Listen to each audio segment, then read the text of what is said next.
no aceptaremos la exclusión de nuestro pueblo de ese derecho. Mr. Gorbachev, tear down this wall.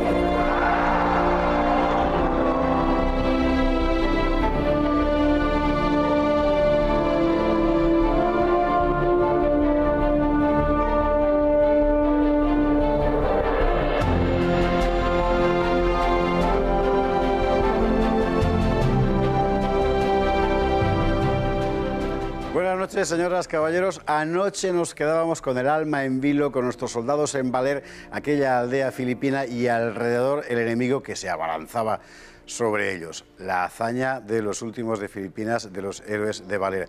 Hoy llegaremos al final. Habría que dedicarle 1000 programas, pero no puede ser. Llegaremos al final y vamos a descubrir cosas sorprendentes con Miguel Leiva y Miguel Ángel López, autores del último libro sobre la cuestión. Un vídeo para ponernos en situación y comenzamos. Los Estados Unidos de América empezaron a ejercer de gran potencia y su primera víctima fue España. Los ataques sobre Cuba y Filipinas respondían a la ambición americana de controlar los océanos. En Filipinas, como en Cuba, los yanquis contaron con el apoyo de los independentistas. El 30 de junio de 1898, un pequeño destacamento español se atrincheró en el poblado de Baler. Allí aguantarán durante casi un año. Los nuestros, aislados de todo contacto exterior, no saben que las Filipinas están cayendo bajo control norteamericano. Tampoco se enterarán de que España ha perdido la guerra. Día tras día, mes tras mes, los españoles aguantan los continuos ataques de los tagalos. Cuando se les acaben los víveres, comerán hierba, ratas, caracoles, pájaros. Los hombres van cayendo, pero su voluntad de resistencia es inquebrantable. Finalmente, un emisario español llegó a la posición con pruebas formales de que la guerra había terminado. Solo entonces los nuestros entregarán la plaza. Tras 337 días de asedio, los 33 supervivientes abandonan la aldea enarbolando la rojigualda entre un pasillo de filipinos que les presentaban armas. Esa fue la hazaña de los héroes de Baler. El presidente filipino, Aguinaldo, rindió honores a los héroes.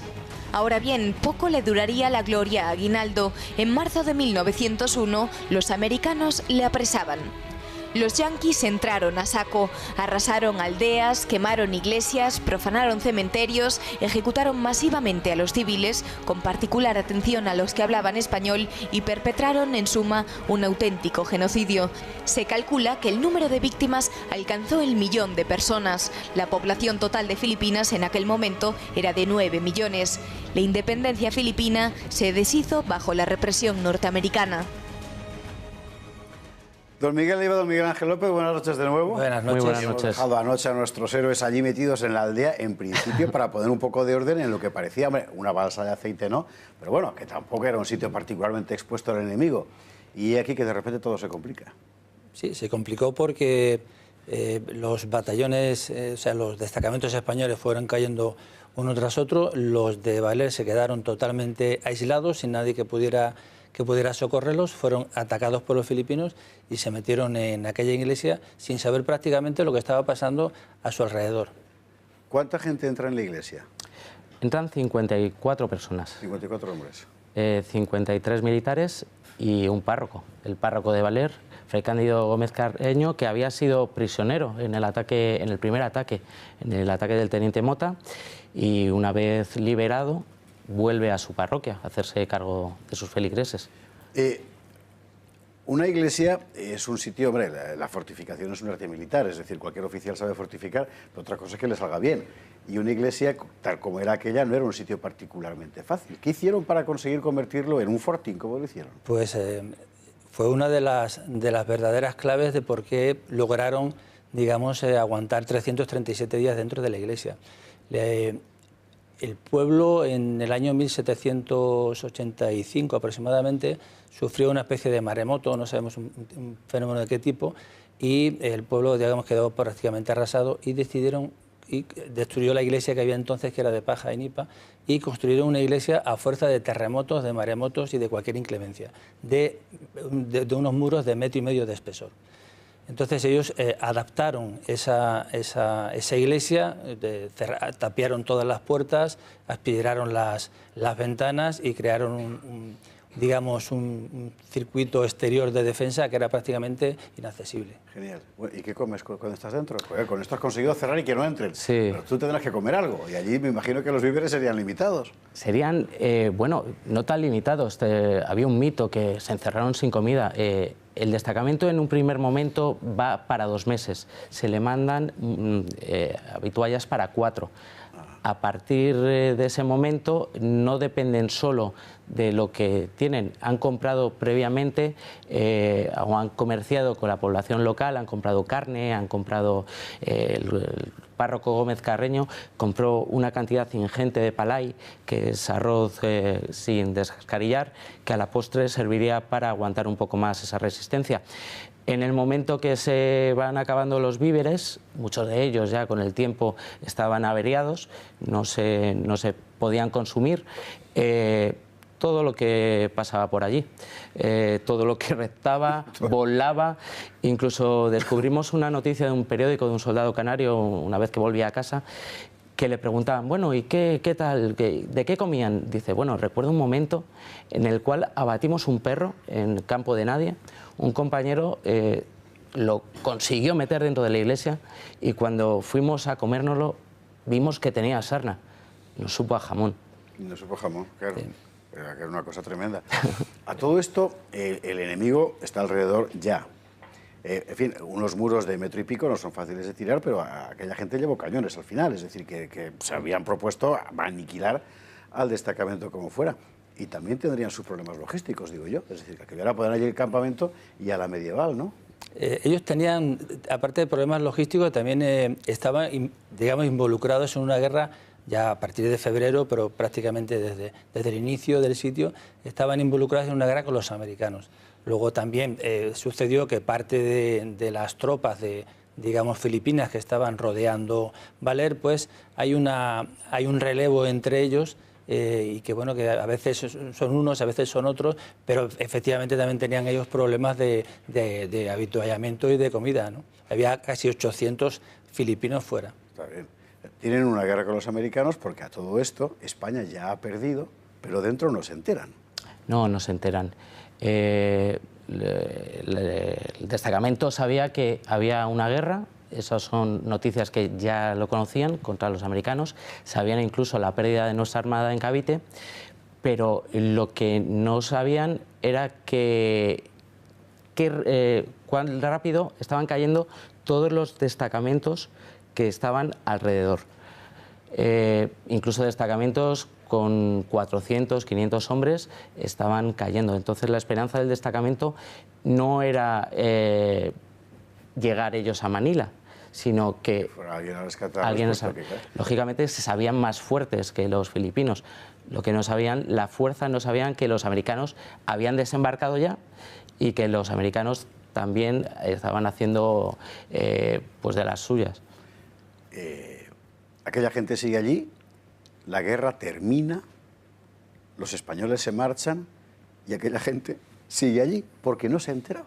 Ellos no saben efectivamente lo que está sucediendo, ¿no? Ellos no están totalmente, digamos, ignorantes de lo que está sucediendo. Los filipinos intentan por todos los medios convencerlos. Les mandan cartas, les mandan emisarios, por ejemplo, los dos curas, 2 frailes que entraron en agosto, ¿no? Y que luego se quedaron. Intentan por todos los medios convencerlos, pero ellos siempre van sucediendo diferentes, digamos, cosas para que ellos no terminen de creer que lo que les están diciendo es verdad. Ellos han entrado allí y son los dueños de un imperio. O sea, España no va a perder las Islas Filipinas de la noche a la mañana. Eso les estaban exagerando. Ellos nunca creyeron lo que les contaban. La verdad es que la realidad era increíble, pero sí que se entiende que no lo creyeran. Y por parte de los oficiales, a los hombres, ¿cómo les animas para aguantar en semejante situación? Es muy difícil. Ahí está la maestría de un buen oficial. Tenemos testimonios, tenemos cartas cruzadas entre los soldados a posteriori, tenemos noticias de los periódicos con entrevistas que se hizo a los soldados y ellos no critican el trato recibido, todo lo contrario.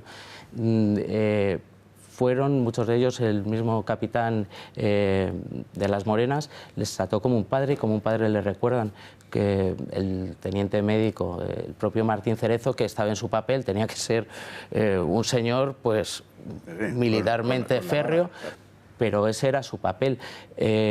Yo creo que infundieron esa resistencia, ese saber que estaban haciendo o estaban cumpliendo con su obligación, que era lo más importante, y hacerles saber que no estaban abandonados, que en cualquier momento alguien les rescataría y en cualquier momento podrían volver a sus casas. Esa es, digamos, una de las claves. Finalmente es un periódico el que les convence de que la guerra ha terminado, España ha perdido y ellos son los únicos, los últimos de Filipinas. Un periódico en el que Martín Cerezo vio una noticia relativa a un compañero suyo y por tanto no puede ser mentira, esto tiene que ser verdad. Efectivamente.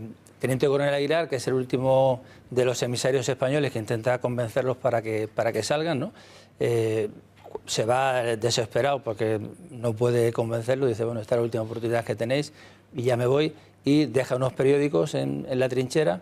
Esos periódicos los leen los oficiales y cuando Martín Cerezo está viendo en una nota cortita que su compañero Francisco Díaz, que había estado con él en Málaga, había pedido destino a Málaga, que era su ciudad, dice, esto es imposible, se han inventado todo, pero esto ya sería increíble que se lo Debe ser un golpe psicológico formidable darse cuenta de lo que estaba ocurriendo y toman la decisión entonces definitivamente de, bueno, nos entregamos y salimos. Y ahí los filipinos se portaron como unos caballeros. Se portaron como unos caballeros, habría que ver los motivos también. Ya me imagino, sí. Nosotros en el libro damos cierta información. Cierto es que no podían hacerles prisioneros. La guerra se ha acabado. La guerra había terminado, efectivamente. Si no hay guerra no se puede hacer prisioneros. ¿Los cogías como bandidos o si no? Cierto claro. Es que también podrían haberlos matado y nadie se hubiera prácticamente enterado. Sí se portan, les permiten llegar hasta posiciones, hasta la línea con los americanos y posteriormente los americanos les permiten llegar hasta Manila. Y luego Aguinaldo, que es el líder de la revolución, tiene un gesto muy noble por el cual les declara no enemigos, sino amigos del pueblo filipino. Hoy en día en Filipinas se celebra, hay el Día de la Amistad Hispano-Filipina. Exactamente. Quizás nosotros debiéramos copiar su ejemplo y hacer algo parecido. Sería una gran cosa, efectivamente. A nosotros se nos acaba el tiempo como siempre. Es evidente que esta historia daría para más, pero aquí fundamentalmente lo que queremos es poner al espectador en la pista de un hecho concreto. Este hecho concreto, el sitio de Baler, la hazaña de los últimos de Filipinas, usted lo tiene largamente desarrollado en este libro, Los últimos de Filipinas, de Miguel Leiva y Miguel Ángel López de la Asunción.